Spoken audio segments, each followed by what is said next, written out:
So given that overview, what I'd like to do now is we want to just generate a conceptual design for a timber-rich structure based upon the various sections. And so if we're going to do a conceptual design, there's a range of things we're going to do. We're going to try and work things iteratively. We're going to select a number of options for each category of structural element that we've got to put into the design. We've got to establish a base of assessing these different potential options. We've got to determine load paths. We want to get some basic initial sizing to see exactly how the thing might go together. So things that we've got to consider are sort of what type of building we've got, and therefore what sort of structure does that lend to the solution. What are our options for our structural components? What are the options for putting them together? What materials should we use? What are the options for assembling the components into a building? Because there's lots of different ways of doing that. And wood is highly workable, so it's very, very easy to get precise construction with wood if you want to. And then there's approaches to satisfying the building and components performance requirements.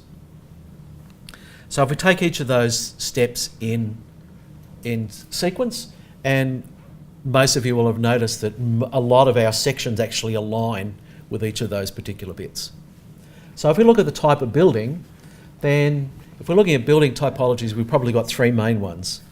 And we might actually use these in combination. So first is we'll have some sort of closed frame where we've got regular walls, relatively short spans, and this might be very common in class 2, 3 and 4 type buildings, where we've got walls between apartments, between hotel units. The next is we'll have an open frame system, whereby we're looking for larger spans that we want to be able to change around at particular times or have as big open areas. I mean, this building here is an open frame structure.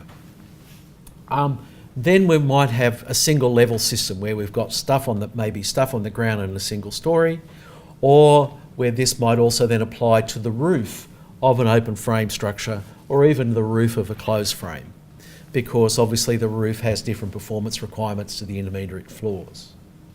So in our little example, we're going to pick an open frame system. So what are the structural options we've got then? Structural systems options we've got. So really there's probably three major components that we want to be able to put together. We want to put together a spanning system that's either a floor or a roof. We've got a support system such as columns or walls that might then support the vertical loads. And we've got a lateral resistance systems which are going to help us resist the horizontal loads such as wind loads and earthquake, where we've got to take those loads and get them down to the ground through the vertical systems. And we want to combine these up. So I'd like to credit Mr. Alexander Calder for his little drawing there of structures.